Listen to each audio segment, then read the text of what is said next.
também, mas eu fiz mestrado lá.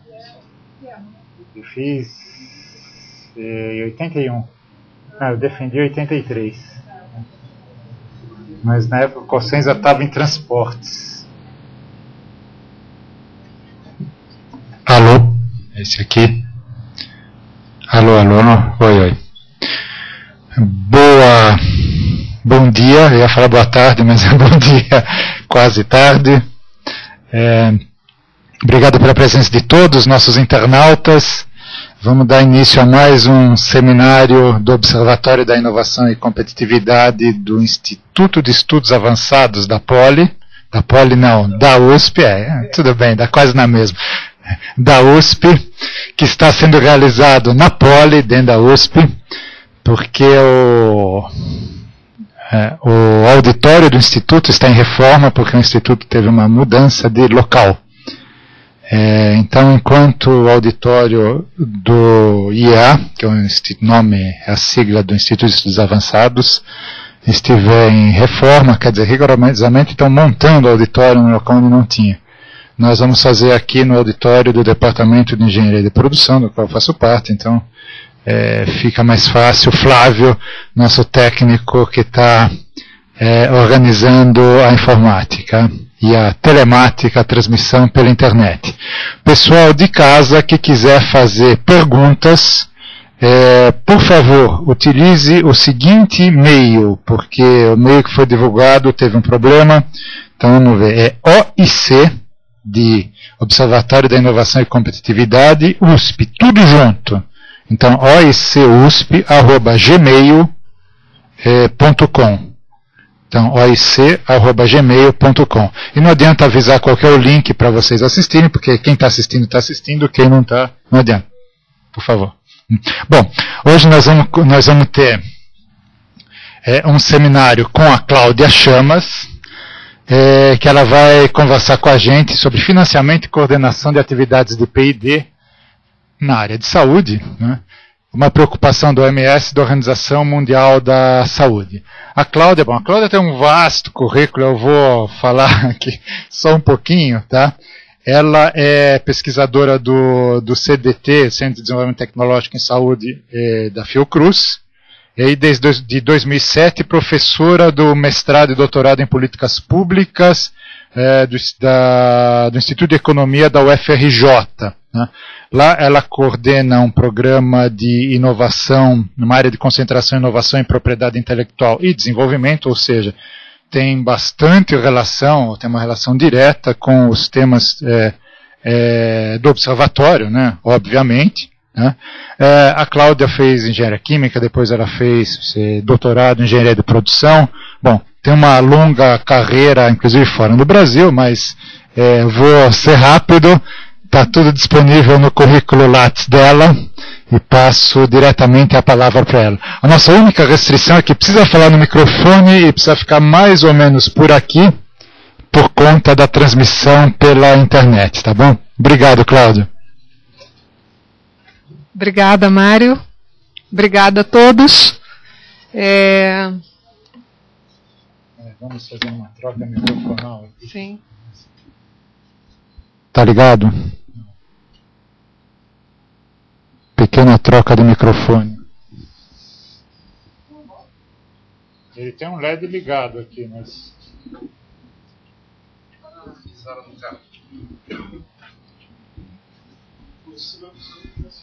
Alô?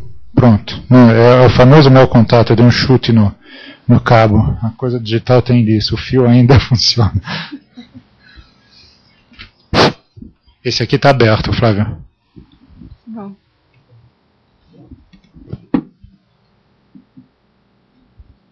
Bem, muito obrigada, Mário. Obrigada pelo convite do Observatório. Agradeço também a atenção dos presentes.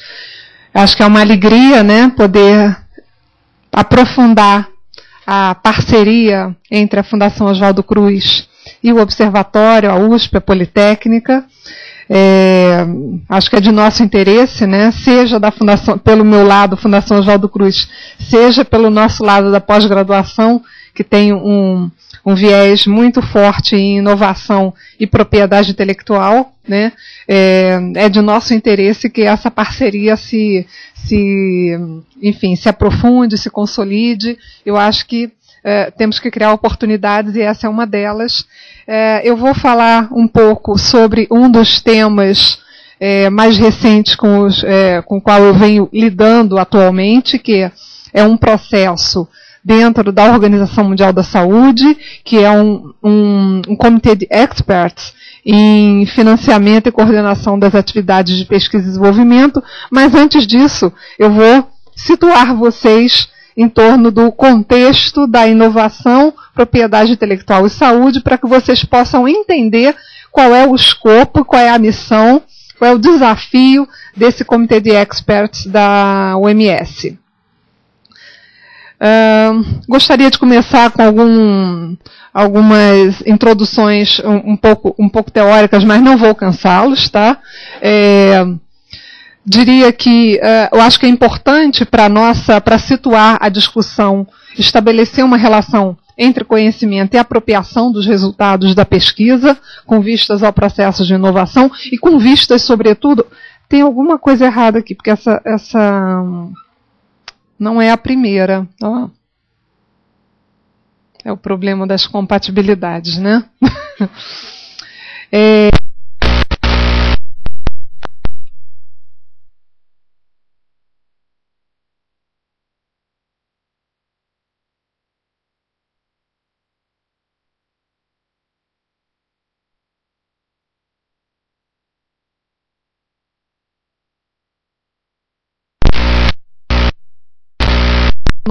Desde a década de 60, 70, que já trabalhava essa ideia, mas ele ele refrescou, né, o conceito de conhecimento como bem público e pôde posicioná-lo no nosso ambiente atual, nos desafios atuais da economia moderna globalizada.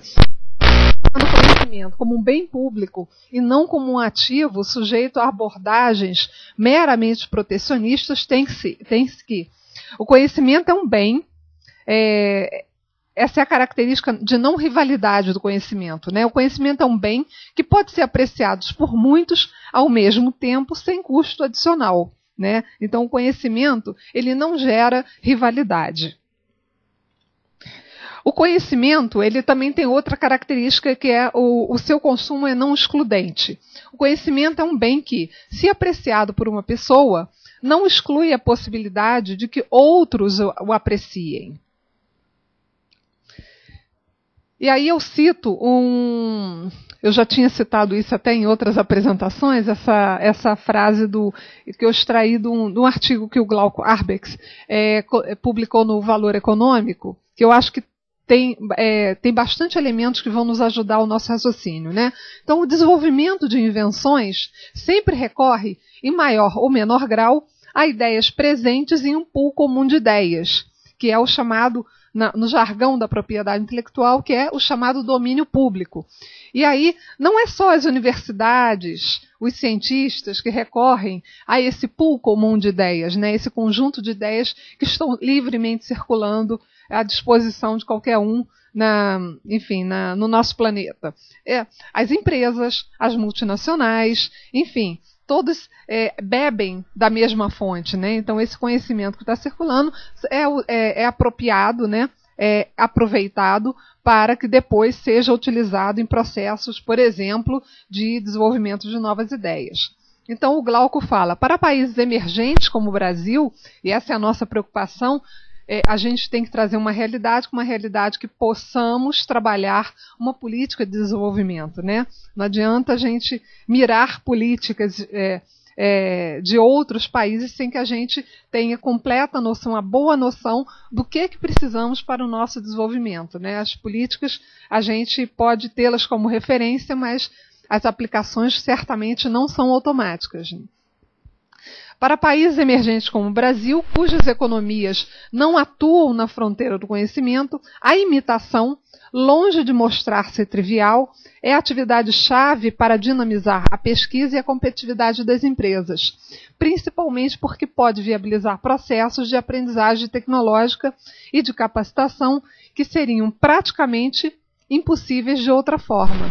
Então, isso tem muito a ver com a discussão atual das políticas de propriedade intelectual. Seja a política de patentes, seja essa discussão que está bombando agora na internet, no Twitter, nas principais mídias sobre direitos autorais, né? Não sei se algum de vocês consegue acompanhar, mas tem a ver com isso, né? Então, se a gente fecha tudo, a gente começa a eliminar possibilidades, enfim, de que aquele uso seja disseminado para um bem coletivo, né, para o aproveitamento coletivo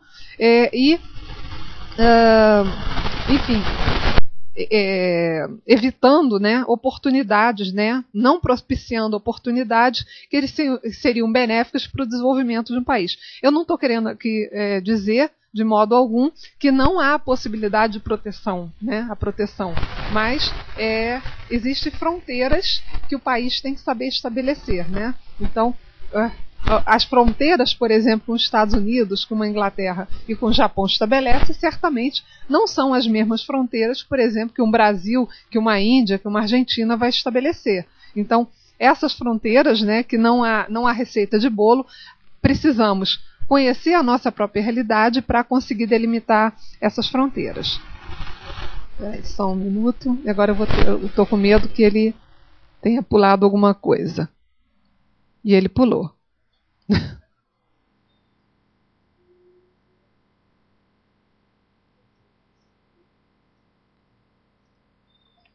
É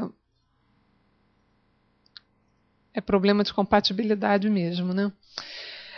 Por outro lado, quanto mais forte a proteção por meios de direito de propriedade industrial, sob o argumento de que esse é um incentivo para investimento privado, mais elevado se torna o preço do ingrediente fundamental para outras pesquisas e outras invenções, o conhecimento, né? Então, quanto mais esse conhecimento é apropriado por meio de proteções como proteção da propriedade intelectual, menos espaço para menos, porque você cria, né, a propriedade intelectual, você cria automaticamente um monopólio e você afasta competidores, né? Então você pode trabalhar no around, né, em torno de, mas aquele objeto está protegido por um certo número de anos, né? No caso das patentes, por 20 anos, no mínimo. Então, direitos de propriedade industrial mais amplos, fortalecidos, na verdade, podem exercer o efeito inverso no processo de geração de invenções, criando barreiras ao pleno acesso e uso do conhecimento, né? Então, quando que a gente precisa refletir sobre quando que o direito de propriedade intelectual ele vai servir como incentivo e quando que ele vai, na verdade, funcionar como desincentivo. Então, e isso também depende da natureza da tecnologia. Quando a gente imagina, por exemplo, invenções no campo da engenharia genética, isso aqui é muito sério, né? A gente está entrando num terreno minado, né? Então, precisamos ter essa reflexão, o país precisa fazer essa reflexão de quais políticas são mais adequadas para a nossa realidade. Então, a despeito, continuando sobre o tema patentes, né, a despeito das sequelas para o sistema de saúde e da dificuldade de identificação de reais benefícios, desculpa, eu vou... Agora eu fiquei... Só para explicar para vocês, eu fiz isso num computador Mac e transportei para um Windows, então... A letrinha ficou toda preta, eu tive que mudar a cor da letra agora 15 minutos antes da apresentação. Vamos lá. Tá certinho. Dá para ver assim? Que assim eu fico mais segura. Dá para ver? Tá. Então, a despeito então das sequelas para o sistema de saúde e da dificuldade de identificação de reais benefícios para a inovação global em saúde, a corrida protecionista de natureza TRIPS Plus encontra amplo apoio no conjunto dos países desenvolvidos. A retórica de um mundo sem barreiras, um mundo globalizado, né, que todos têm chances iguais de se desenvolver, né, ela não se concretiza nesse campo da propriedade intelectual. A implementação frequente de novos instrumentos de apropriação permite que conhecimentos fundamentais passem para um longo estágio de encapsulação, privando um número expressivo de atores do uso desses conhecimentos. Por outro lado, quanto mais forte a proteção por meio de direito, e bem, isso aqui eu já tinha falado, né? Isso aqui, na verdade, era para ter falado depois a questão do incentivo e desincentivo, né? Então, a gente precisa saber quando que essa proteção realmente gera um incentivo à inovação para aquele determinado país, porque não há fórmula pronta, então uma política que serve para um país não serve para outro, pode não servir para outro. Então, a gente precisa entender quando é que ela é um incentivo, quando é que ela gera, na verdade, barreiras à inserção, por exemplo, de empresas locais, por exemplo, empresas farmacêuticas locais, que elas se sentem com o mercado, enfim, bloqueado pela ação, por exemplo, de concorrentes multinacionais, né? Então, isso é um fato, esse é o nosso cotidiano, né? Inclusive no Brasil e na Índia também. Então, isso aqui eu já falei.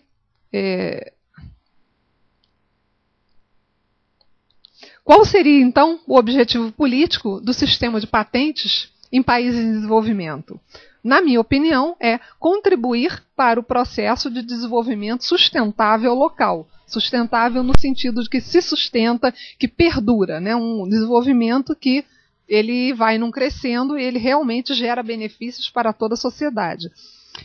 Com ênfase nas seguintes características: promoção da fabricação local e promoção da inovação local. Por quê?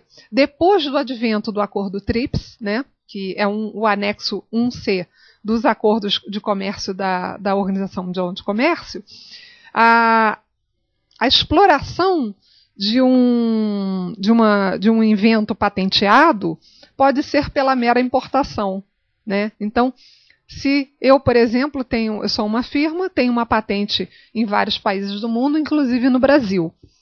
Se essa patente no Brasil, eu preciso explorá-la, né? Preciso explorá-la para fazer justificar a existência da patente. A mera importação do produto justifica a exploração comercial do invento. Isso é bom para o país, né? Você não poder, por exemplo, exigir a presença de uma fábrica com empregos qualificados, enfim, gerando empregos para uma parcela da população, gerando conhecimentos, inovando, né? Porque quando uma fábrica, a mesma fábrica, por exemplo, na Alemanha e no Brasil, não são fábricas iguais. Você tem ajustes do processo produtivo, né? Então, naturalmente, você tem um ganho de tecnologia, mesmo que seja uma cópia fiel entre aspas, você tem um ganho de inovação, você tem um ganho de aprendizado. Então, isso é interesse, por exemplo, para o Brasil, né? Apenas importar o produto?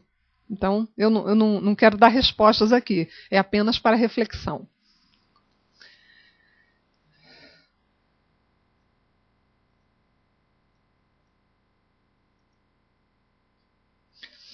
Eu cito aqui um economista, que é até um economista de uma linha conservadora, o Mascus, né, o Keith Mascus, ele é um prolífico na área de propriedade intelectual e inovação.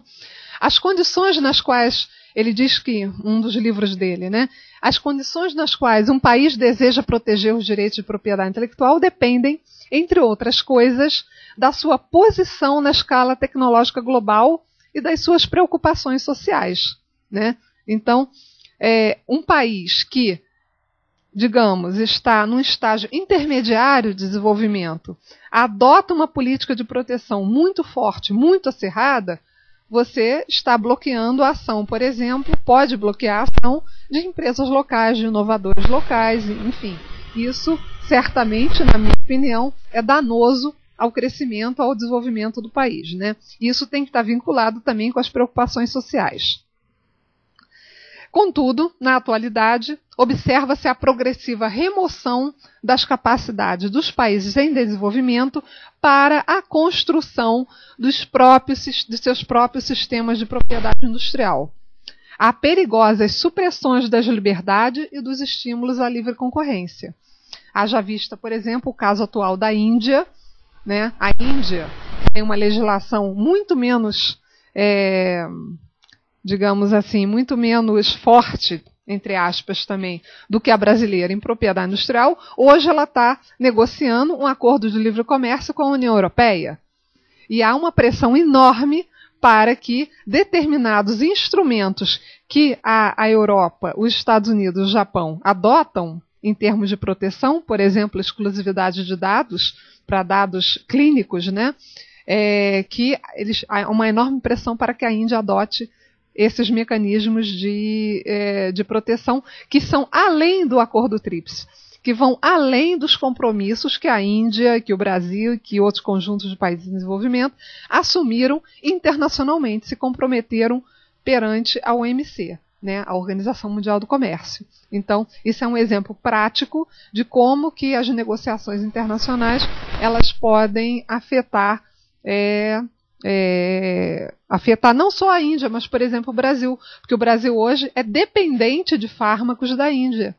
O Brasil importa muitos princípios ativos que o Brasil não produz, não tem capacidade técnica, né? Então o Brasil é, de certa forma, dependente da Índia. Então, à medida que a gente tiver muito mais produto sob proteção patentária na Índia, para a gente vai ficar muito mais caro, por exemplo, o suprimento do SUS, né? Que o Brasil é um dos maiores compradores globais de medicamentos. E para poder manter o direito constitucional que o cidadão tem de ter acesso a medicamentos, acesso a uma série de diagnósticos, tratamentos, a gente precisa ter avaliação tecnológica, a gente precisa ter uma boa política de compras, enfim, uma série de fatores, eu não vou aqui enumerá-los, mas isso tudo está dependendo do preço, e o preço está vinculado se o medicamento está protegido, se não está protegido. Se ele está sob monopólio, o preço vai lá nas alturas. Se a patente cai, você permite que o preço abaixe, por quê? Aumenta a concorrência. Então, a indústria farmacêutica, ela faz investimentos, né? É importante, a gente sabe que é importante, faz parte da lógica do investimento, né, do investimento privado, a recuperação de parte desses ganhos por meio da constituição de um monopólio temporário que a patente proporciona.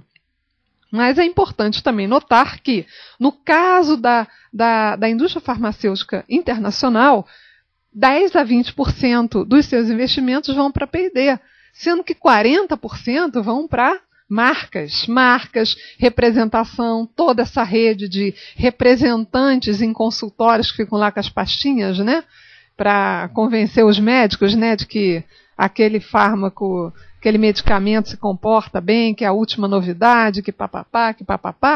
Então, isso é uma coisa que precisamos entender, discutir e ver o reflexo disso na nossa sociedade, no nosso acesso a medicamentos. Aqui só para clarear para vocês, sei que vocês são alunos de graduação e de pós, né? Então, a patente expirou após 20 anos, né? No caso do Brasil, são 20 anos de proteção, que é o mínimo que o Acordo TRIPS requer no seu artigo 27. Então, a patente expira. Então, temos um ambiente de livre concorrência que permite a entrada de empresas que produzem genéricos, né? Então, e aí nós passamos a ter um padrão de competição por preços, porque não temos mais um monopólio. A indústria farmacêutica também é importante ressaltar que ela vem nos últimos 20, 25 anos passando por profundas transformações que alteram seu padrão de competição, né? Então, um aumento da concentração no mercado mundial a partir de diversos processos de fusões e aquisições, desenvolvimento de plataformas tecnológicas, por exemplo, com a entrada da genômica, da proteômica, pressões no campo da propriedade intelectual, né, porque após o advento do Acordo TRIPS, em 1994, pela primeira vez na história da humanidade, um acordo multilateral de propriedade intelectual estabeleceu que a patente tem que ser concedida para todos os campos do conhecimento humano.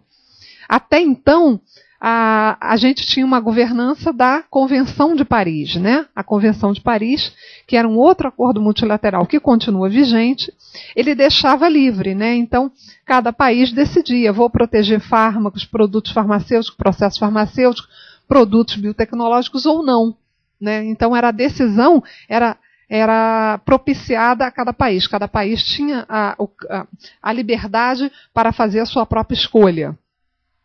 Crescente participação, por exemplo, de organizações não governamentais, né? A gente observa nos últimos 20 anos também uma mobilização forte da sociedade civil, e atribuo isso também muito às ONGs que trabalham no campo da AIDS, né? Elas são muito ativas e muito organizadas, e também na parte de meio ambiente.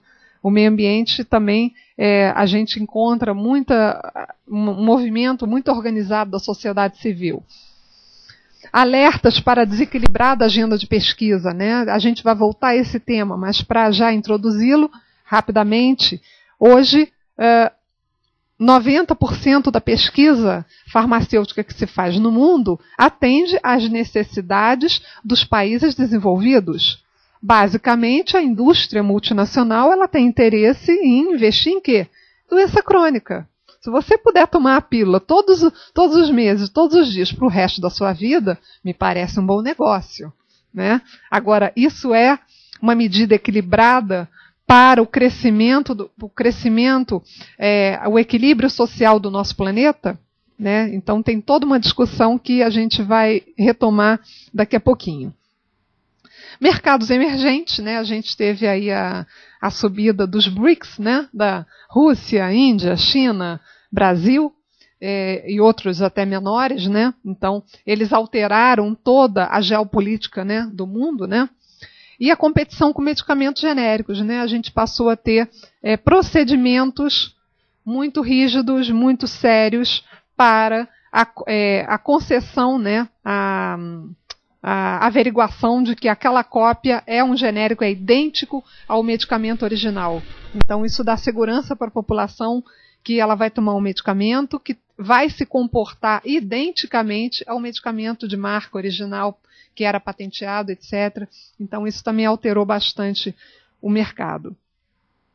Aqui só eu já falei um pouquinho, né? Mas só para que vocês tenham uma noção de como a propriedade industrial ela evoluiu, desculpa a simplificação, né? Mas tínhamos um ambiente pré-revolução industrial, né? Pré-primeira revolução industrial, desde 1449, quando a primeira patente foi concedida na história da humanidade na Inglaterra, né? Eram benesses do rei, né? A patente começou com os privilégios que o rei concedia a determinados cidadãos, e ali tínhamos uma ausência de um acordo internacional em propriedade industrial. A Europa do fim do século XIX, ela debateu profundamente a necessidade de institucionalizar, né, de criar normas para a proteção da propriedade industrial, e daí surgiu, em 1883, o primeiro tratado multilateral nesse campo do conhecimento, que é a Convenção de Paris, né? E aí, coincidentemente, com aí o ambiente efervescente da primeira Revolução Industrial, e tivemos a governança da Convenção de Paris até 1994, quando da assinatura em Marrakech do acordo o acordo TRIPS, né? Um dos acordos, né? O anexo do conjunto de acordos comerciais da Organização Mundial do Comércio. E passamos aí a ter um ambiente de liberdade muito mais restrita do que sob a vigência exclusiva da Convenção de Paris. Então, a nossa mobilidade nesse campo se reduziu. E o futuro o futuro aí, o futuro também não é muito bom, né? Temos aí perspectivas de acordos TRIPS Plus que, por exemplo, Chile assinou, Peru assinou, Colômbia assinou, entendeu? Estratégias de Fórum Shopping, que eu não vou entrar nisso, mas depois, se alguém quiser me passar um e-mail, eu explico tudinho. Por exemplo, como os países se mobilizaram muito contra estratégias, digamos, TRIPS Plus, os países desenvolvidos procuraram outras organizações internacionais, como, por exemplo, a Organização Mundial das Aduanas, para estabelecimento de novas normas de propriedade intelectual, né? Então, por exemplo, um exemplo muito concreto que o Brasil sofreu, havia um carregamento de losartan, né, um medicamento anti-hipertensão, da Índia para o Brasil, né? Isso foi em dezembro de 2008. Então, esse carregamento de 500 quilos de losartan, ele veio não protegido na Índia, não protegido por patente no Brasil, ele veio por navio, parou na Holanda. Na Holanda, essa carga foi apreendida, porque alegou-se que tem um mosquitinho aqui. Alegou-se que estava infringindo direitos de propriedade industrial na Holanda, né? Então, aí começou um processo político que é muito mais complexo, que está ligado a um outro acordo que visa a permitir isso, né? A um movimento internacional para que isso seja institucionalizado à revelia dos interesses dos países em desenvolvimento, né? Para que os direitos de propriedade industrial, nesse caso, sejam reconhecidos durante o trânsito de matérias, durante o trânsito de produtos de um país em desenvolvimento para outro país em desenvolvimento. O governo brasileiro e o indiano se manifestaram, enfim, teve toda uma ação diplomática que ainda está em curso, mas só para apenas dar uma palhinha para vocês que o futuro não é muito bom, ou o futuro é nebuloso, digamos assim. Aqui também para vocês entenderem. Então, sobre a Convenção de Paris, tínhamos a liberdade para optar pela não concessão de patentes farmacêuticas. Poderíamos concedê-las, se fosse do interesse do país. Mas havia liberdade também de não concedê-las, se o país assim o entendesse. Com o acordo TRIPS, também um acordo multilateral, a proteção passou a ser obrigatória para produtos e processos farmacêuticos. E vários países assinaram acordos de livre comércio, né? Jordânia, enfim, essa é uma lista imensa. Acordos com o Japão, assinaram acordos com os Estados Unidos, assinaram acordo com a Europa, assinaram acordo com a Suíça,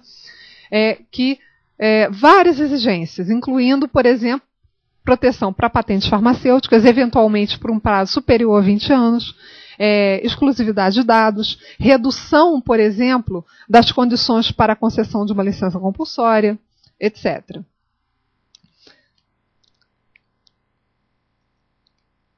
Antes do acordo TRIPS, cerca de 50 países não concediam patentes para produtos farmacêuticos, né? Então, inclusive a Suíça, que é uma máquina de produção de inovação tecnológica, até 1976, ela entendia que não tinha que conceder patentes para produtos farmacêuticos. Concedia, se não me falha a memória, para processo, mas para produto não, né? Quando estava todo mundo já desenvolvido, agora vamos obrigar os países em desenvolvimento a concederem também, né? Então, daí tudo se desenrolou na rodada do Uruguai.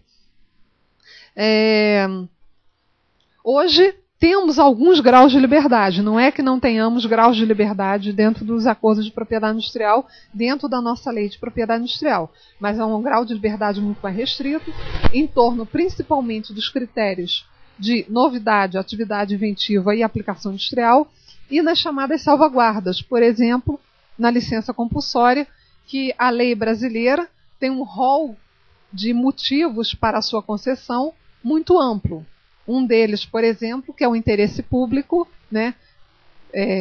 Motivo pelo qual foi argumentado que o efavirenz seria concedido, a licença compulsória do efavirenz. Ela foi concedida sob a argumentação do interesse público. essa presença do interesse público na nossa lei foi muito criticada pelos setores multinacionais, por vários países desenvolvidos, mas a gente também tem que conhecer a realidade dos outros. Por exemplo, a Alemanha, na sua lei de patentes, está lá, concessão de licença compulsória sob a argumentação do interesse público. Então, e o acordo TRIPS também deixa totalmente à disposição dos países, né, inclusive os em desenvolvimento, para escolherem as suas motivações para a concessão da licença.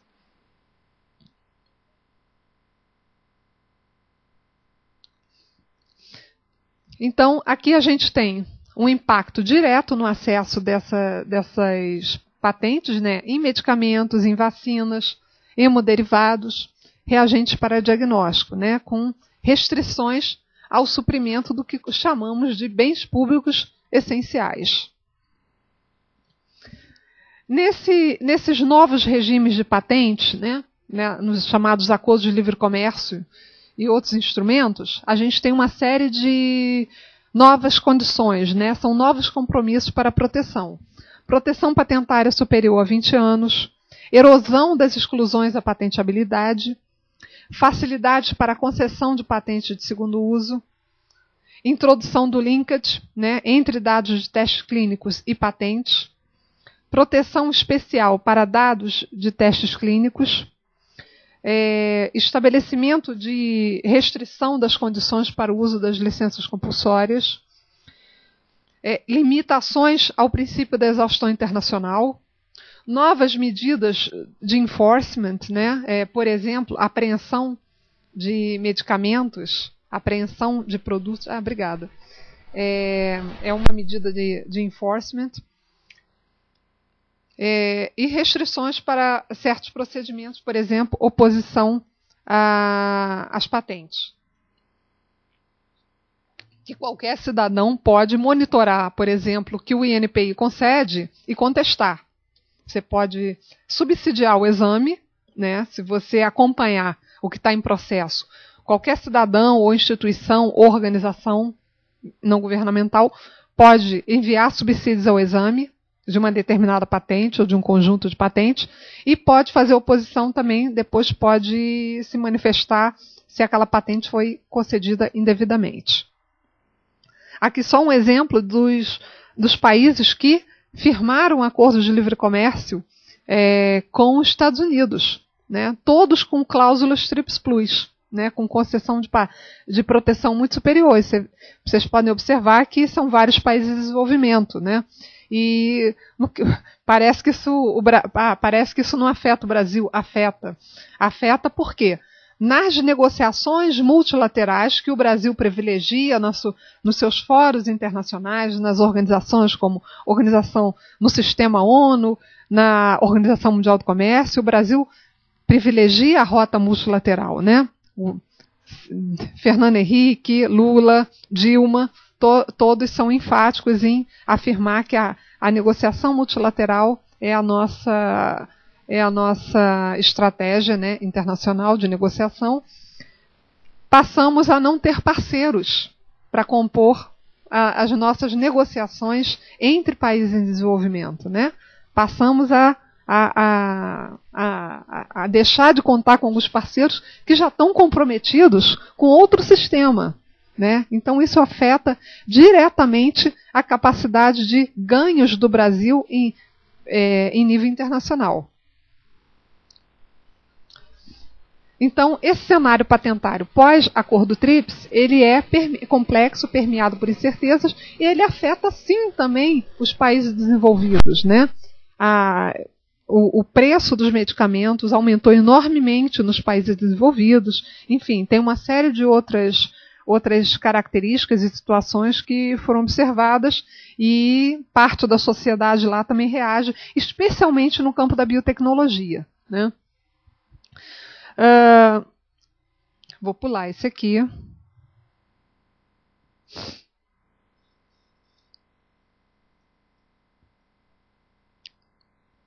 Então,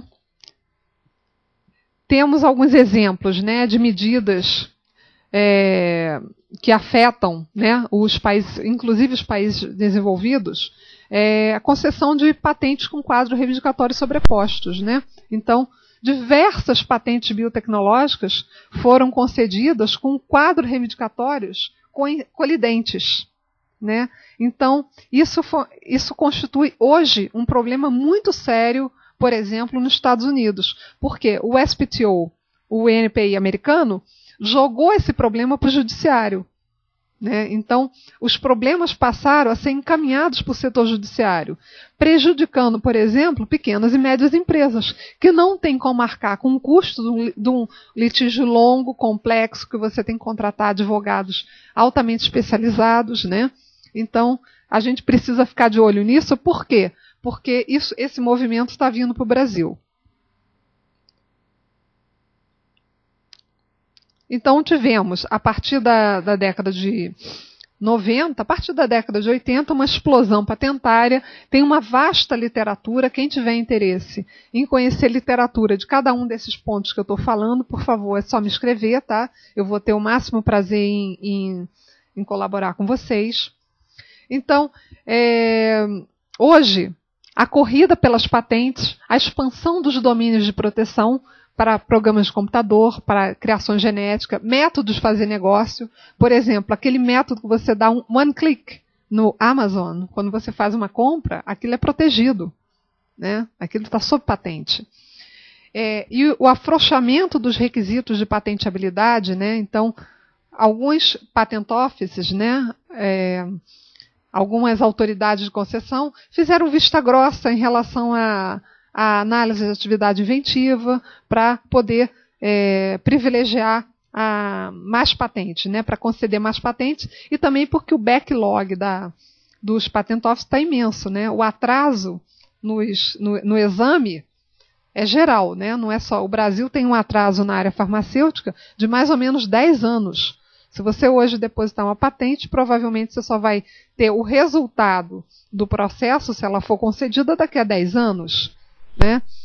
E nos Estados Unidos, eu acredito que hoje está em 3, 4 anos, na Europa mais ou menos 4, 5.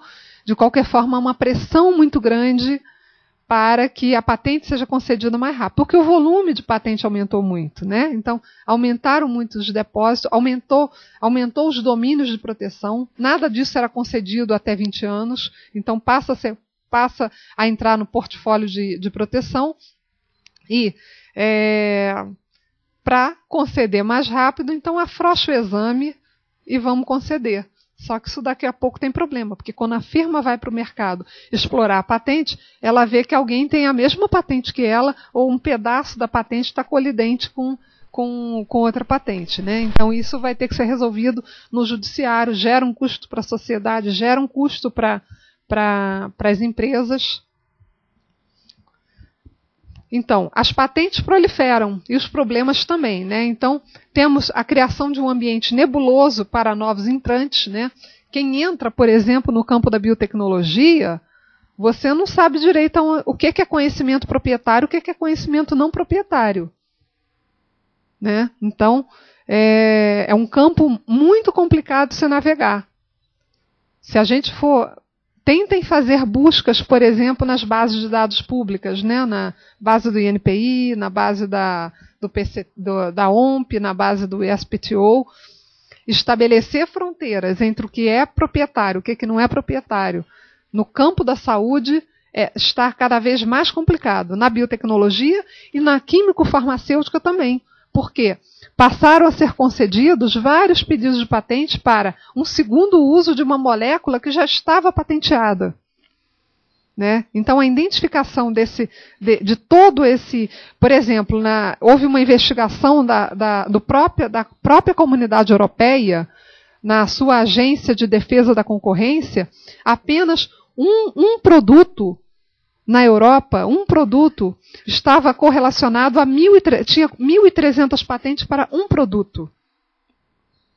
Então, qual é a pequena, média empresa, qual é o órgão de governo que tem capacidade de fazer esse mapeamento de um monopólio, desse monopólio, antes de colocar dinheiro para investimentos?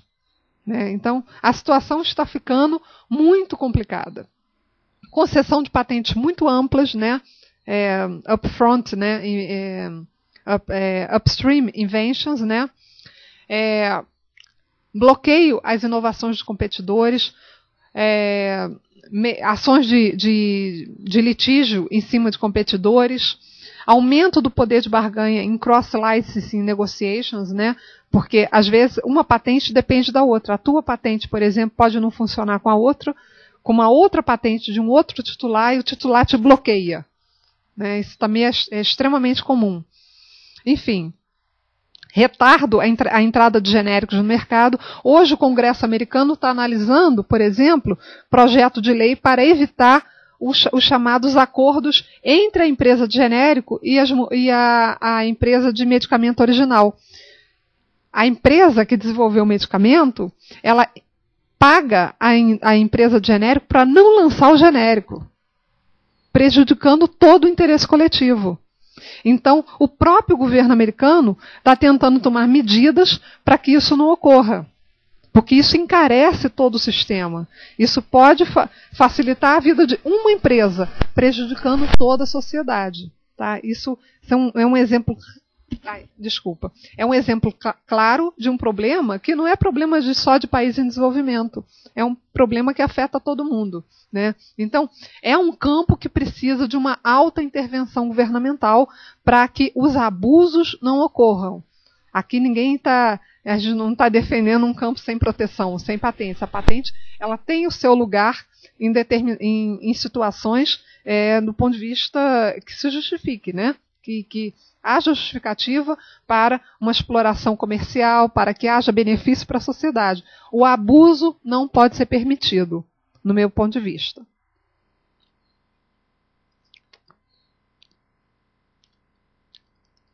Uma frase que eu acho muito interessante é de uma pessoa que nem era da área de patentes, é da área de entretenimento, direitos autorais, né?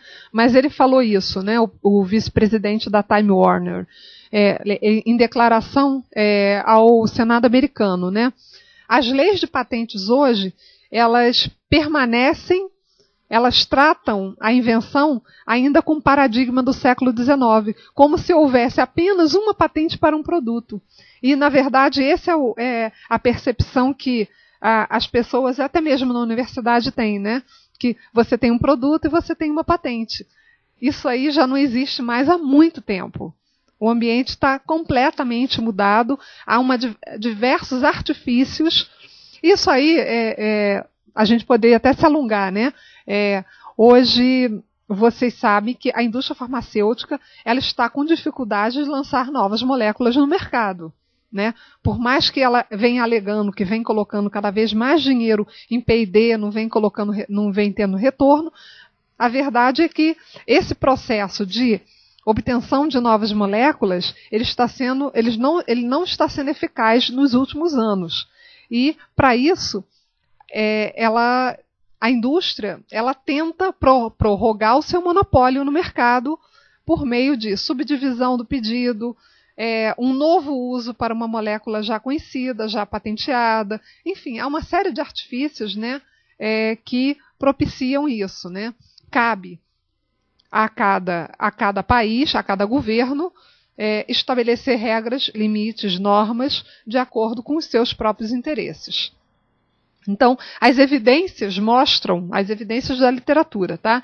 Que as firmas buscam criar uma teia patentária em torno de cada produto. Aqui a gente tem apenas um gráfico mostrando o acelerado crescimento de patentes nos principais mercados do mundo, né, nos Estados Unidos, Europa e Japão. Há realmente uma explosão de patentes e causando uma série de consequências. Um exemplo também que eu acho interessante é um DVD, né, um DVD de um produtor chinês. Ele contém aproximadamente, o aparelho, ali, se você for fazer a busca, ele contém aproximadamente 400 patentes. Né? Um único equipamento, um pequeno equipamento, nele estão correlacionados 400 pedidos de patente, 400 patentes. Né?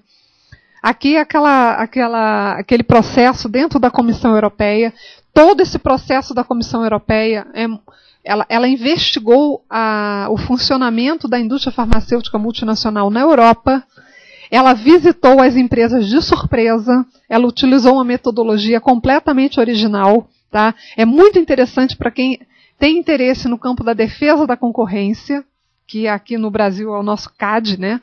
O Conselho de Defesa da Concorrência. Essa entidade europeia, eles colocam todos os processos estão lá, estão online, estão disponíveis ao público, como fonte de estudo, é uma fonte muito rica de estudos para estudos acadêmicos, né? Não só para fins de políticas públicas, para o governo, né? A gente utilizou, eu utilizei muito isso, porque eu estava numa comissão do governo até dezembro passado, eu utilizei essa fonte, assim, enfim, intensivamente, mas também para o ponto de vista acadêmico, eu acho fundamental olhar o que eles estão fazendo. Então, aqui, como eu falei, né, há um declínio identificado pelo próprio governo americano, um declínio de submissão de aplicação para novas drogas, para novas moléculas. Isso aqui é um relatório do Government Accountability Office, né, que é tipo assim um TCU lá dos Estados Unidos.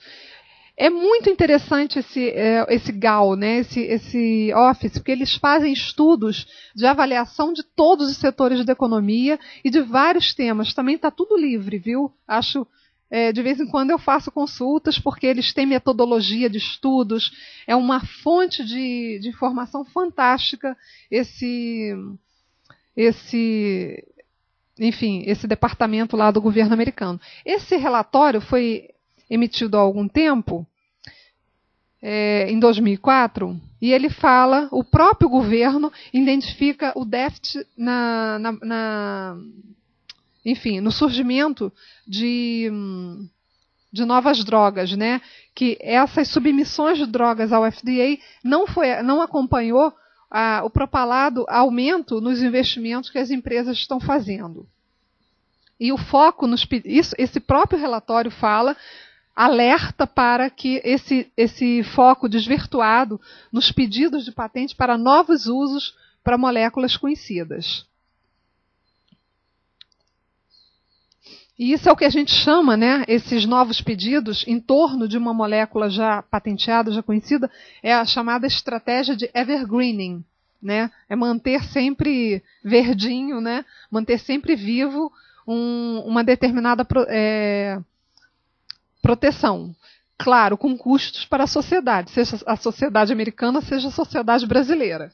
Tá? Então, aqui a gente tem o declínio, né, dessa submissão de drogas de novas entidades moleculares, a despeito da proteção TRIPS e TRIPS Plus. Porque durante toda a rodada Uruguai, que o grupo dos países desenvolvidos argumentavam que para que tenhamos um fortalecimento, né, tenhamos mais inovações, um fortalecimento da indústria, precisamos de mais proteção, né? Aparentemente, essa correlação ela não está funcionando.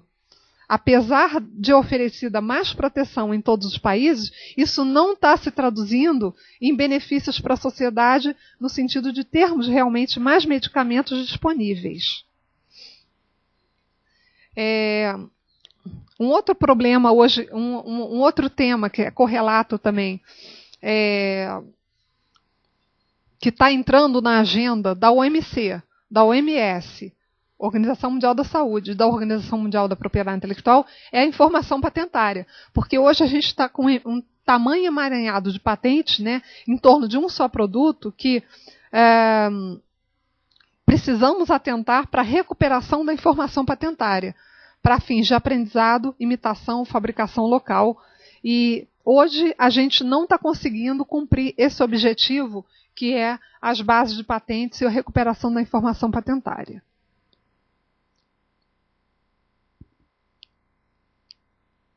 E isso tem uma além disso, a gente tem um outro problema, que é a confiabilidade da redação do pedido de patente. Tá? Então, isso é a chamada suficiência descritiva.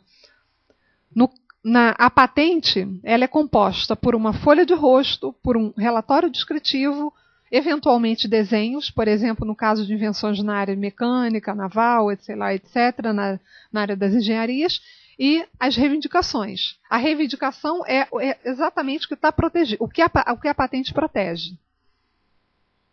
Até meio de e-mail? Tá, ok. A patente protege.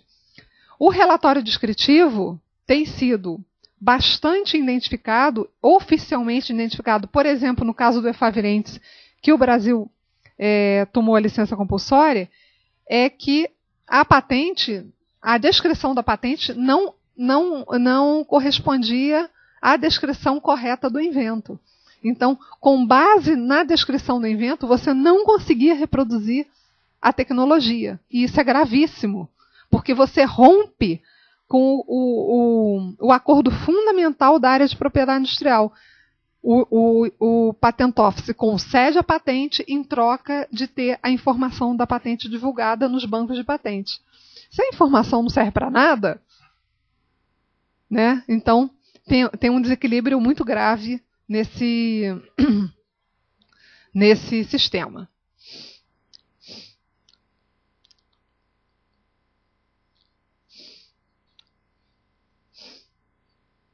Aqui eu já falei um pouco dessas harmonizações patentárias.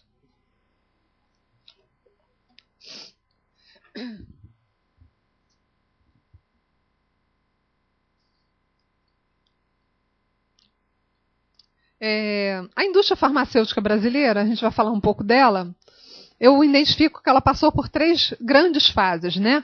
Um processo de substituição de importações, né? Até meados ainda houve tentativas até meados da década de 80, um momento fortemente neoliberal, que houve um forte retrocesso industrial, né? Com fechamento de empresas inovadoras, fábricas, enfim, foi aquela década de meados da década de 80 até o fim da década de 90, tivemos um forte retrocesso na produção de medicamentos e a retomada desse processo intervencionista com vistas ao fortalecimento da capacitação produtiva local. E um dos marcos dessa retomada do processo intervencionista é a nossa política industrial em saúde, bastante expressa e concretizada no programa Mais Saúde, o PAC Saúde, de 2008. Agora vamos entrar na última fase aqui da apresentação, que é o propósito, enfim, do seminário, que é a questão do acesso a medicamentos e inovação, que é um problema global. Rememorando um pouco a história dessa discussão que hoje ocorre dentro da OMS, temos, em 1990, um relatório que a Comissão de Pesquisa em Saúde e Desenvolvimento produziu, que identificou que apenas 10% do investimento em pesquisa e desenvolvimento de saúde no mundo é dirigido aos problemas que afetam 90% da população mundial. Isso significa que a maior parte da população que mais sofre é a que está recebendo menos investimentos, né? Que se beneficia menos do investimento que está sendo feito. Esse relatório, esse grupo levou à criação ainda hoje existente, do Global Forum, né? Do Fórum Global para Pesquisa em Saúde, que foi criado em 98 e que se preocupa fundamentalmente com promover a redução das desigualdades na pesquisa em saúde. Aqui é importante também eu falar um pouco para vocês de uma certa classificação, né, que foi difundida pela OMS, que a gente pode classificar, não há apenas essa classificação, claro, né, mas essa é uma delas e vem sendo bastante adotada na OMS. As doenças podem ser globais, negligenciadas ou ainda mais negligenciadas. As doenças globais é aquelas que a gente já conhece, né, que são crônicas, né, câncer, diabetes, cardiovascular, doenças relacionadas ao tabagismo. Então, essas doenças, elas geram incentivos fortes para que as empresas invistam, né, recursos para mais P&D, né, que beneficiam tanto países desenvolvidos e países em desenvolvimento também, porque essas doenças estão crescendo na faixa dos países em desenvolvimento. As doenças negligenciadas, elas podem ocorrer também em países desenvolvidos, mas elas ocorrem com maior grau em países em desenvolvimento. A tuberculose é um caso típico, né? E nós temos aqui nessa faixa de doenças algum incentivo para pesquisa e desenvolvimento. Já as doenças mais negligenciadas, né, como, sei lá, filariose, esquistossomose, elas praticamente só existem na faixa dos países pobres e uma P&D escassa. E nós temos algumas soluções, né, de fármacos para essas doenças, mas são muitas vezes produtos velhos, produtos tóxicos, produtos que não atendem, por exemplo, a faixa infantil, né, ainda e tem doenças que não têm resposta ainda, uma boa resposta, né, em termos de produto. Então, a gente precisa ainda de investimentos nessa área. Eu vou passar isso aqui, depois eu vou deixar o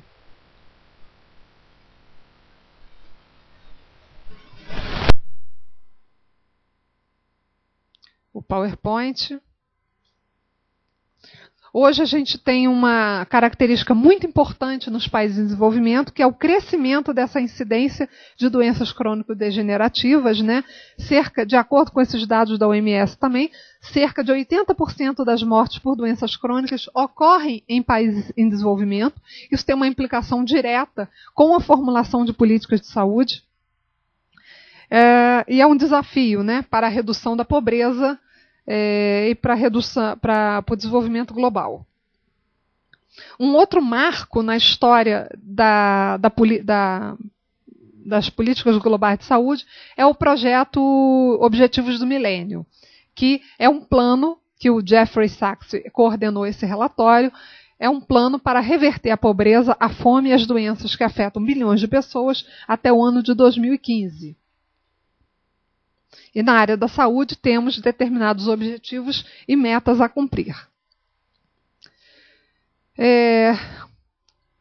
A gente falou de muitos problemas gerados pela nova arquitetura global, seja em saúde, seja em propriedade intelectual. Mas também tivemos alguns movimentos de contracorrente que ajudaram assim, a dar uma refrescada nesse ambiente, né? Em 2001, tivemos a Declaração de Doha para a Saúde Pública, né, que esclareceu um pouco pontos que não estavam esclarecidos do Acordo TRIPS. Daqui a pouco a gente vai chegar lá.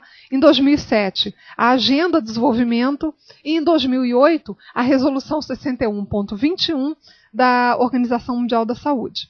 A Declaração Ministerial de Doha, falando um pouco brevemente, ela foi ensejada por um fato que ocorreu na África do Sul, quando 39 empresas multinacionais farmacêuticas entraram com um processo na justiça contra o governo da África do Sul, porque o governo da África do Sul colocou na sua lei de medicamentos um instrumento da licença compulsória.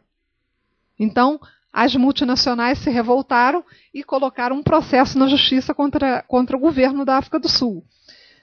E houve aí um movimento internacional de ONGs, dos próprios governos, Brasil, etc. E esse processo foi retirado, mas como fruto ficou a Declaração de Doha sobre o Acordo TRIPS e sobre Saúde Pública de 2001, que reconhece a liberdade dos países em utilizar plenamente as flexibilidades contidas no Acordo TRIPS. A Agenda de Desenvolvimento, essa se deu por iniciativa do Brasil e da Argentina no âmbito da Organização Mundial do Comércio, no sentido de incorporar a OMP uma leitura de desenvolvimento, né? Porque a crítica forte à OMP era que toda a sua política, todo o seu programa de treinamento, toda enfim, todos os seus programas favoreciam a perspectiva dos países desenvolvidos. Essa agenda de desenvolvimento, ela foi aprovada em 2007. Tá? Isso também está aí na internet e, se vocês tiverem interesse, eu posso passar dados para vocês. Esse movimento também atingiu, fundamentalmente, ele motivou a OMS a entrar no circuito, né, da inovação e da propriedade intelectual. Após o advento do Acordo TRIPS, a OMS não pôde mais ficar fora desse processo de discussões. E aí tivemos a Comissão de Propriedade Intelectual, uma comissão temporária, foi formada para analisar essa questão. Né? Então, a Comissão de Propriedade Intelectual, Inovação e Saúde Pública, ela durou de 2003 a 2006 e ela deu origem a um outro grupo intergovernamental que durou de 2007 a 2008. Essa comissão de 2003 a 2006, ela teve um resultado que é um relatório imenso, gordinho, que foi fruto de uma discussão de uma comissão, dessa comissão aqui, da América Latina, participou o professor Carlos Correia, da Universidade de Buenos Aires, e esse relatório, vocês podem baixar, tem em diversas línguas, tem em espanhol e inglês, inclusive, ele deu o balizamento para o trabalho que estamos fazendo hoje na OMS. Após esse relatório, foi aprovada uma outra resolução, a 59.24, que fundou esse grupo intergovernamental sobre saúde pública, inovação e propriedade intelectual, que conseguiu, esse é um marco na história da OMS, a aprovação da resolução 61.21 de 2008. Ela foi aprovada na Assembleia Mundial de Saúde e ela traça um plano, uma estratégia global e um plano de ação para a saúde pública, inovação e propriedade intelectual. Então, essa resolução 61.21, ela passa a posicionar a OMS como organização estratégica na mediação das políticas de saúde pública e de inovação, obrigando, né, a instituição a organizar um movimento para traçar uma nova arquitetura global e mudar esse paradigma, né, que é o marketing, uma pesquisa vinculada a objetivos de mercado para um outro tipo de pesquisa, uma pesquisa que atenda às necessidades das sociedades menos favorecidas. Aqui temos o contexto, né, da 61.21. A resolução tem 8 elementos. Depois eu posso passar a resolução para vocês, também está na internet. E essa resolução, ela ensejou a criação de um grupo de experts para analisar a questão do financiamento a P&D. Isso foi em 2008, e esse grupo produziu um relatório em 2010. Houve uma série de problemas, né? Enfim, acusações dentro desse grupo. Esse grupo eu não participei, mas houve acusações de, digamos assim, de também uma visão privilegiada para os interesses dos países desenvolvidos, né? Isso também está relatado em diversos fóruns na internet. A gente pode, quem tiver interesse também, eu posso indicar.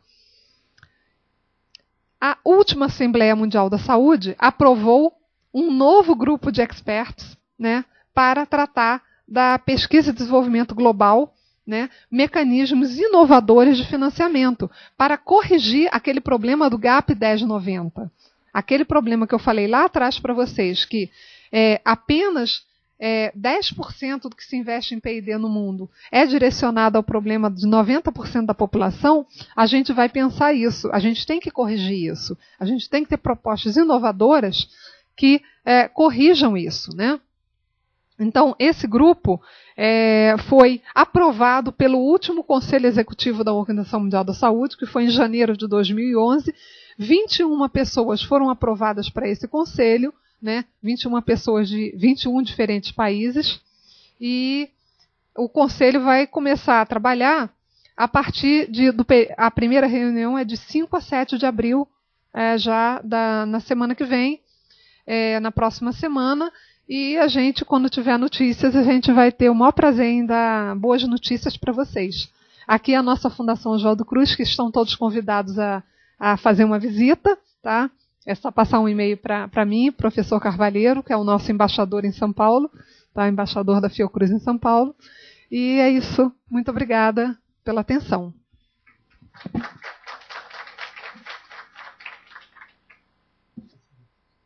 Obrigado, Cláudia. Nós temos um curtíssimo tempo para fazer um debate, então, sem nenhuma delongas, eu já abro a palavra. Quem tiver interessado em fazer uma pergunta, comentar alguma coisa.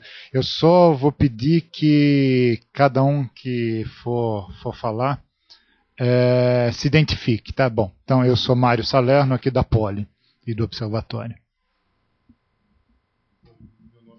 Está funcionando? Meu nome é Lucas, eu sou estudante da Faculdade de Direito, eu sou doutorando. Na apresentação que a senhora fez, a senhora disse que... Senhora, você? Pode ser. Que a indústria ela tem se utilizado de mecanismos, né, para prorrogar a proteção do produto, da molécula que ela desenvolve no mercado. E eu queria saber como isso fica no caso das PPPs aqui no Brasil, né? Porque, na verdade, a indústria ela pode se utilizar da PPP, né? Que, na verdade, não é uma PPP, no meu entendimento. Acho que, do ponto de vista legal, essa parceria do laboratório público com um laboratório privado não se trata de uma concessão, né? Que é a definição que a lei de PPP dá. Acho que seria uma compra com uma contrapartida de transferência de tecnologia. E nesse contexto das PPPs que são utilizadas, né, pelo Ministério da Saúde sob pretexto, né, da apropriação dessa tecnologia e aí de uma possível economia futura com um laboratório público produzindo esse medicamento, mas ao mesmo tempo se comprometendo a comprar exclusivamente do laboratório privado durante um período que varia aí de 5 a 7 anos, se a indústria não poderia estar se utilizando disso, né, para prorrogar a proteção dessa molécula, e nesse sentido, se o governo brasileiro também não estaria investindo na aquisição de uma tecnologia que, na verdade, de repente pode estar no domínio público num período curto de tempo. E a questão do preço também, se nesse período de 5 a 7 anos que o governo se compromete a comprar exclusivamente do laboratório privado, o governo também não poderia estar economizando, comprando de repente um genérico, no caso do medicamento, já não está mais sobre a proteção da patente. É isso. Mais alguém quer fazer mais? Não, eu faço.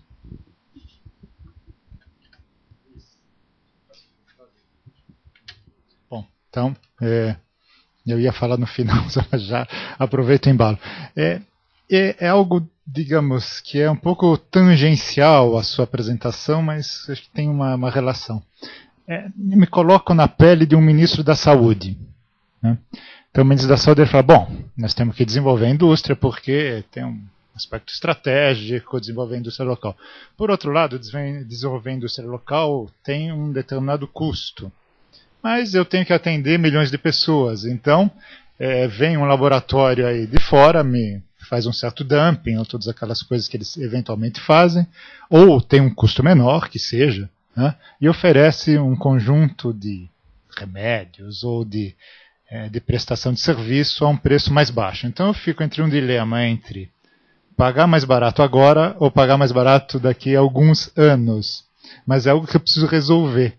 Como é que você equaciona isso? Que sugestão você poderia dar? Que tem a ver com política pública. Não exatamente só patente, né? É bem mais amplo. Mas como você está aí nessa área, eu sempre fico pensando nesse dilema. Esse não é um dilema trivial, né? Você fazer escolhas, né? Fazer escolhas entre pagar um pouco mais agora, subsidiar, né? Os subsídios é uma escolha política, né? Uma escolha de políticas públicas. Mas a gente pode, por exemplo, tomar como referência experiências bem-sucedidas, né? de sociedades que apostaram no desenvolvimento da sua indústria, da sua própria indústria, na indústria local, e que foram bem-sucedidas e, enfim, eu acho que subsídios, incentivos fazem parte desse cardápio que o governo tem à disposição para poder gerar um ambiente efervescente de inovação, de produção. E eu acho que se ele tem isso no cardápio, ele tem que considerar fortemente o seu uso, né? O seu uso racional, o seu uso bem escolhido em determinadas situações. Você não pode também partir para o extremo oposto, né? Não deixar de investir nada ou começar a subsidiar tudo, né? Fazer o papel da própria área privada. Isso aí já seria o outro extremo, né? Mas eu acho que se o governo tem interesse em querer florescer uma determinada indústria, ele tem que pensar nesse cardápio de opções para atrair, reter talentos, investir, enfim, usar todas as armas possíveis para que aquela indústria cresça, até um determinado ponto, até que ela seja realmente competitiva, internacionalmente, né? Não só localmente, mas internacionalmente. Esse às vezes a gente esbarra em questões que hoje parece que estão um pouco fora de moda, né? A partir do pensamento liberal, neoliberal, ele se disseminou tanto, né, que uma abordagem protecionista ela é mal vista em certos setores, né? Eu considero que uma abordagem protecionista ela pode uma certa intervenção do Estado, ela é necessária para que determinados bolsões não desenvolvidos eles possam atingir determinado patamar que dali em diante eles podem andar sozinhos.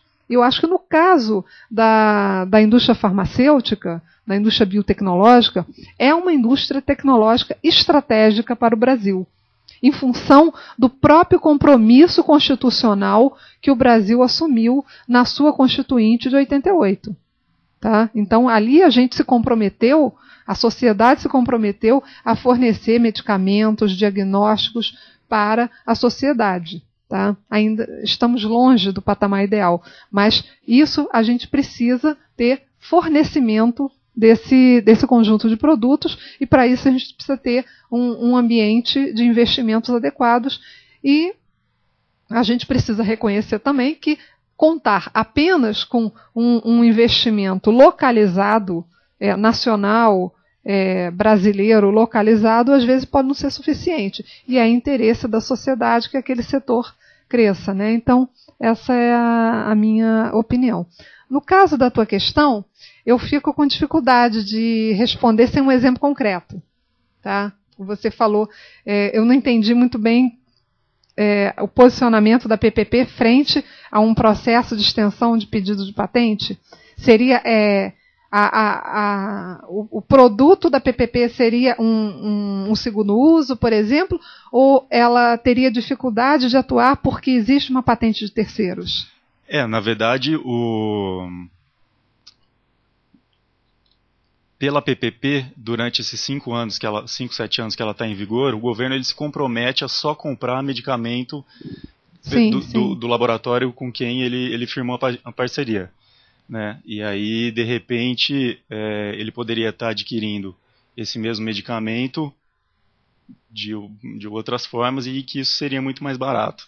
Então, em que medida essa questão da transferência de tecnologia, do fato do governo entender que ele tem que produzir aquele medicamento, né, por ser estratégico num determinado momento, né, se isso não distorce um pouco a questão do acesso, da necessidade realmente da população e da questão da valorização do dinheiro público mesmo, né, de repente se comprometer a comprar uma coisa que pode ser mais cara por um pretexto. Veja bem, ela pode ser mais cara num determinado período de tempo e depois você estabelece, instala uma capacitação, por exemplo, tecnológica produtiva muito relevante para o país.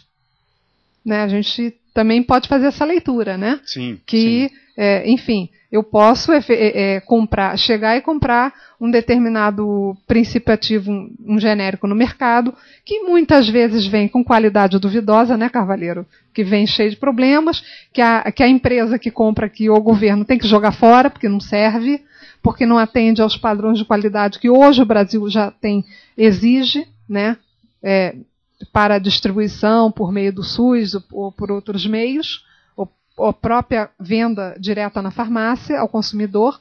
Enfim, eu volto a insistir, eu acho que para mim é um campo estratégico que a gente tem que desenvolver domínio dessas tecnologias. Não dá para dominar tudo, mas a gente precisa ter domínio de certos processos tecnológicos. Isso tem um custo. A gente tem que assumir que isso tem um custo. Agora, isso é um custo por um curto prazo, porque depois a gente vai ganhar lá na frente. A gente vai poder empregar. Hoje, o que a gente vê? Né? Que as empresas brasileiras não investem em P&D. Quem se forma hoje, quem tem um doutorado hoje, tem que ir para a universidade. Né? Ainda são escassos os empregos para doutores hoje na empresa. E isso a gente precisa fazer um ponto de inversão nessa curva. A gente precisa mudar esse ambiente. E para isso, a gente precisa fundamentalmente investir em tecnologia. Acho que a matéria do Estadão hoje, né, Carvalheiro, depois você poderia comentar, acho que ela deve ir nesse sentido. A gente precisa investir em tecnologia. Isso tem um custo inicial que lá na frente eu tenho certeza que se paga. Não, concordo plenamente. Só acho que essa estratégia do Ministério, ela poderia estar coordenada com a questão da lei de propriedade industrial, na medida que, tudo bem, você faz a parceria, transfere a tecnologia, mas durante o período que, em teoria, essa molécula estaria protegida, né?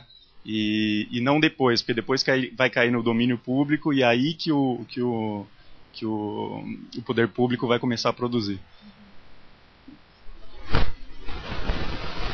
Nelson Clães, Instituto Butantan. Eu queria fazer só uma colocação em cima disso, que nós estamos fazendo um estudo agora sobre a transferência de tecnologia e no Instituto Butantan sobre a transferência de tecnologia na área da vacina da influenza. Bom, essa pergunta, veja, deixa eu falar uma coisa. Nós não temos um processo que ia demorar 5 anos, passou a demorar 10.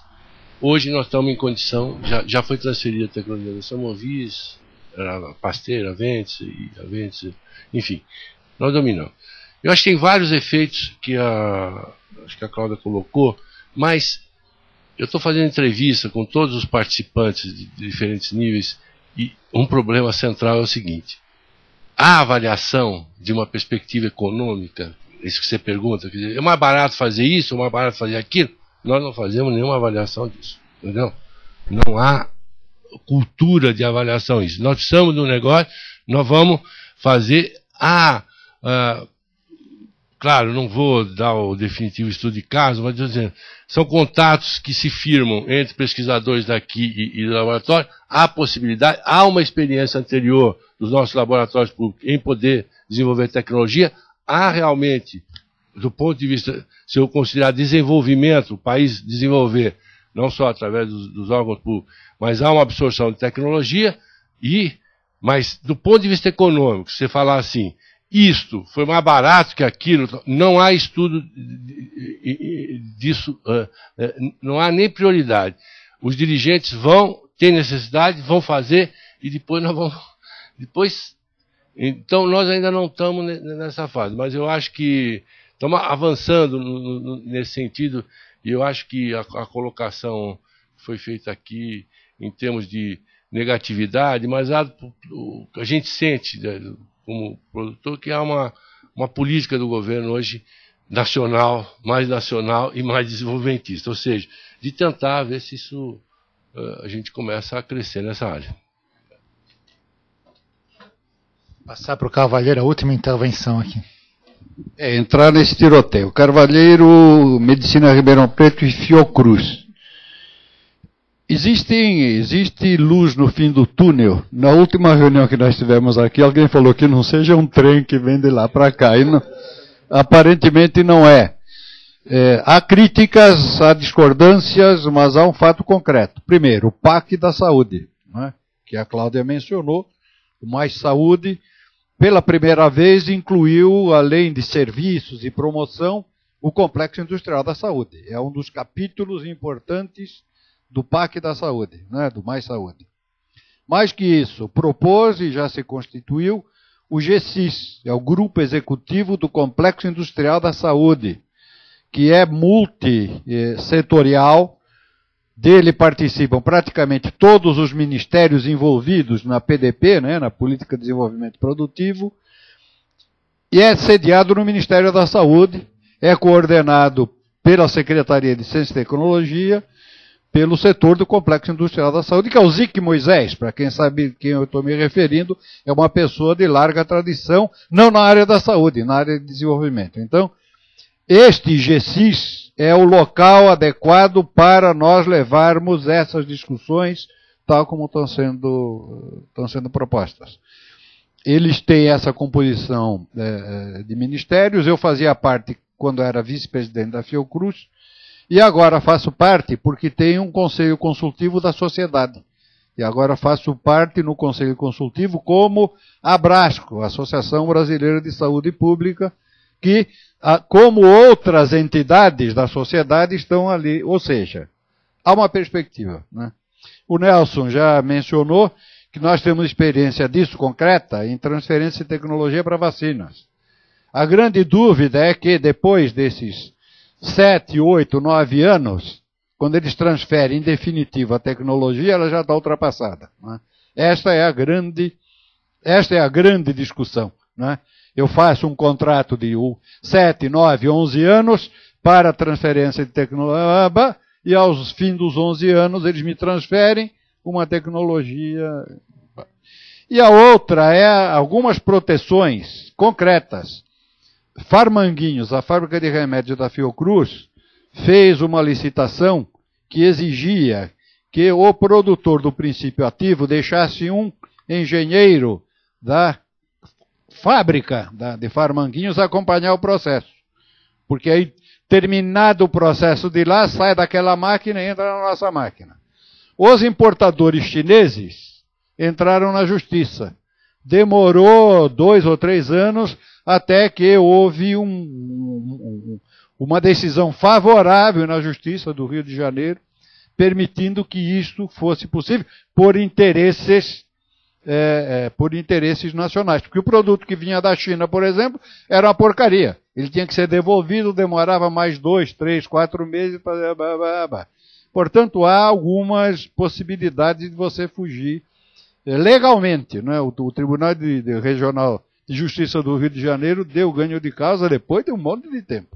E a ABFINA, que é a Associação dos Produtores Nacionais, não é, de Química Fina, participou do processo, né? O processo, quem respondeu foi simultaneamente a Fiocruz e a ABFINA. Enfim, obrigado. Quer dizer, a Cláudia, ela dá continuidade a um programa de cooperação da Fiocruz com o Observatório de Inovação da USP, agora levando isso para o terreno internacional, né? Mas já tivemos uma primeira fala do presidente da Fiocruz e certamente teremos outras, mas a mais brilhante foi esta de hoje. Sem dúvida. Não, esse tema é infindável, né? Só curiosidades aí. Em 2003 eu fui cedido para o IPEA e depois, em 2005, fui para a BDI. Mas quando eu cheguei no IPEA, na discussão o IPEA participava da coordenação de um grupo executivo que elaborou o documento de diretriz de política industrial. O Ministério da Saúde colocou 1024 prioridades para fármacos. Eu falei, legal, 1024 e nenhuma, é melhor fazer nenhuma, porque não fica esse monte de nome que ninguém sabe o que é. Né? Eu falei, eu quero uma. Não consegue. Não consegue. Não, mas é tudo das doenças daqui. Eu falei, bem, uma é muito, 10. Então, uma primeira dificuldade é estabelecer as prioridades dentro da apoio. Eu até entendo, do ponto de vista, digamos, médico, tem um conjunto de doenças, etc., que precisa atender. Mas, do ponto de vista de política industrial, é impossível começar com 1024. Mas eu concordo, acho que avançou muito. A própria discussão do poder de compra governamental, que maior é o do Ministério da Saúde, que deve comprar, não tenho de cabeça, talvez vocês saibam, uns 40% ou mais dos medicamentos do Brasil todo, deve ser essa ordem de grandeza. Ou seja, é um poder de compra muito grande. Exercer esse poder de compra de uma forma, digamos, inteligente, pode dar uma bela desenvolvida no segmento, não tenho nenhuma dúvida. Bom, o tema da saúde nós fizemos um conjunto aí de seminários envolvendo temas. Nós vamos voltar, evidentemente, porque esse tema nunca sai de pauta, não é? Numa reunião dos chefes de departamento, um conselho, na USP toda tem, que é o Conselho Técnico Acadêmico, que reúne os chefes de departamento, o diretor da Poli a Poli participa de uma associação internacional, que é praticamente só europeia, de escolas de engenharia, a única escola fora, digamos, do primeiro mundo, por assim dizer, que participa. E lá eles discutiram quais seriam as prioridades da engenharia para daqui a 20 anos. Então, água, saúde, energia, né? Todo o resto acaba caindo de uma forma ou de outra nisso. Pelo menos essas 3 áreas catalisam, e ambiente, né? Catalisam um conjunto. Você pode discutir saúde com nano, saúde com bio, saúde com química, saúde com o diabo, né? Enfim, né? Então, um observatório de inovação sempre vai acabar retomando as discussões de saúde dos mais variados ângulos. Aliás, seria interessante um dia a gente convidar o Butantan para vir expor aqui, inclusive. Tá? Perfeito. Tá, tranquilo. Vamos só organizar Estão sempre aqui divergindo. Vamos organizar a agenda, porque afinal é um dos maiores desenvolvedores e produtores, né? É uma parceria muito estreita aí, né? Sem dúvida. Tranquilo. Bom, na próxima segunda-feira, no dia 4 de abril, nós vamos ter um seminário que vai ser apresentado pela Zil Miranda, que está sentada ali, que vai discutir com a gente empreendedorismo e desenvolvimento. A Zil, ela participou de uma pesquisa, né? Coordenou uma pesquisa discutindo será que existe um novo empresariado no Brasil mais concatenado ou mais ligado nas questões de inovação. Se eu estiver falando besteira, só na semana que vem que você vai me desmentir, tá? Mais concatenado com as questões de inovação, mais aberto para o mundo desse ponto de vista. E também a Zil, quando ela fez parte do seu doutorado de sanduíche na Califórnia, ela fez uma pesquisa no Google,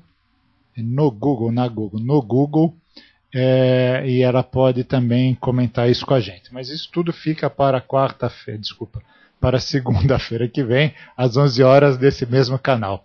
Obrigado a todos. No site do Observatório vocês vão achar o link para esses seminários, espero, né? E vocês podem inclusive assistir os anteriores, né? E a partir de agora, esse aqui já vai estar, a partir de alguns momentos, esse aqui também vai estar disponibilizado, se a Cláudia aceitar, porque tem um direito de imagem e tal. A gente não passa a folhinha, mas, então, como a Cláudia já liberou, então está liberado. Obrigado a todos. Muito obrigado, Cláudia.